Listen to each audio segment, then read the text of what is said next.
So, big news. We all said that the Mazda 3 was a great car, but could use a little bit more power. And guess what?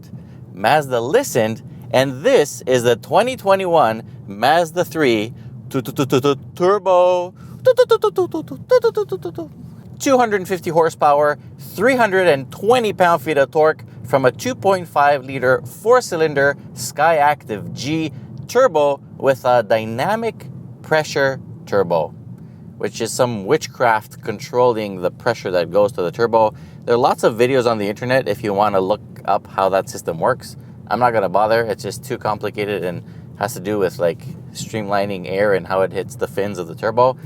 However, that's going to make it very difficult for tuning.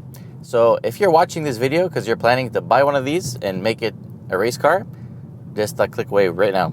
The reason they did this witchcraft is because this car needs to follow the motto of Jimba Itai, which means horse and rider in perfect harmony. So picture that samurai with his sword riding with his horse, but like being as stable as a 3-axis gimbal. So something like that. Okay, never mind. The turbo is mated to, once again, a 6-speed automatic. However, now with the extra torque, the lack of extra gears is not really a problem. The problem is that you cannot have the turbo in the manual. Also, the turbo is only an option at the top trim level and can only be had with the iActive all-wheel drive system, which for me is a good thing because it does help put that power to the ground in a very smooth way.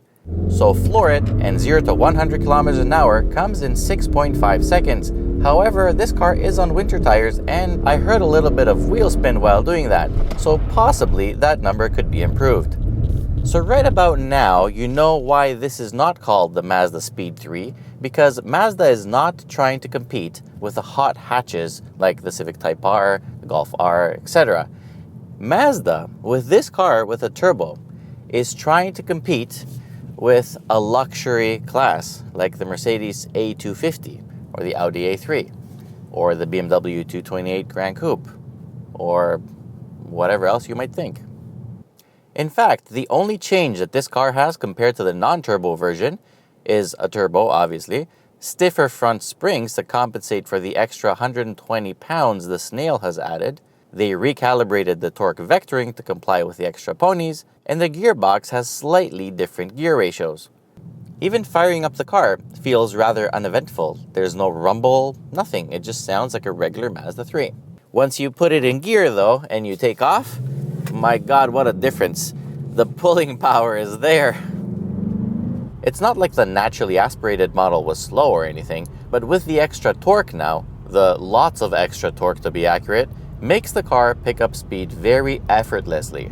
Again, Mazda has been really trying to squeeze their butt on the couch where the luxury models are sitting, and I think this is one step closer to being accepted into that niche club. For that reason, you will notice that this car does not feel like a hot hatch. It pulls great from 1500 RPM all the way up to 4000 RPM, which is exactly where the majority of your driving happens. It doesn't happily rev up to like 6,500 RPM, that never happens. This car prefers to keep the drive smooth and just use its pulling power, the torque, to get the pace going, which is exactly what a Mercedes A250 would do, so no surprise there. The performance numbers are measured on premium 93 fuel, but they do give you the option, if you want, to run it on regular gas. So if you're cheap, you're going to lose about 23 horsepower, but only 10 pound-feet of torque. So the overall experience shouldn't be that different. Fuel economy hasn't been impacted much. It will use about a liter more per 100 kilometers compared to the non-turbo model. On average, we used about 9.5 liters per 100 kilometers, which is great for the performance levels this offers. Power delivery is smooth, the transmission is fast enough, but not too fast to get jerky. Above 4,000 RPM, you can feel the car starting to run out of breath. So imagine that samurai guy getting off the horse, feeding it some hay, giving it some water, and a nice little rub, and trying to encourage it to like keep going. That's what this car feels like when you really push it hard. It doesn't like to be there, it likes nice and smooth, which is actually a good thing. I don't mind it. The extra power has made this Mazda 3 a very relaxed commuter. It keeps the revs low, but pulls well, resulting in a very refined ride. This adds to comfort levels, which are very good. The suspension is plush, it absorbs anomalies very well, but at the same time keeps the body in tip-top shape dynamically. Yes, it still has a rear torsion beam suspension, but that doesn't seem to be a big problem. Since it has all-wheel drive, there's absolutely no torque steer, wheel spin is very rare, and the chassis feels very capable. Actually, it feels capable of much more power. Still, the result of that is a car that feels very capable and safe. The torque vectoring control works well to reduce the turning lateral G's on the passengers, and when pushed hard, the 3 remains neutral and well balanced, leaning within reason, and setting boundaries similar to its luxury adversaries. If you are a Mazda fan and you came here looking for a hot hatch, then join me, raise your voice, and let's explain to Mazda that this car can still handle more power. I mean, maybe keep the all-wheel drive, which is a great addition because it helps. Maybe get rid of this and bring a 6-speed stick shift right here. Maybe replace that Genius Turbo with like a simple, nice, tunable, bigger turbo. Maybe hit the 300 horsepower mark or more. And maybe call it, I don't know, maybe MazdaSpeed 3 would be a good name. The interior is superb, beautifully finished, and everything works very well in here. The majority of the materials used are nice and soft, but below the belt line you do get some hard ones.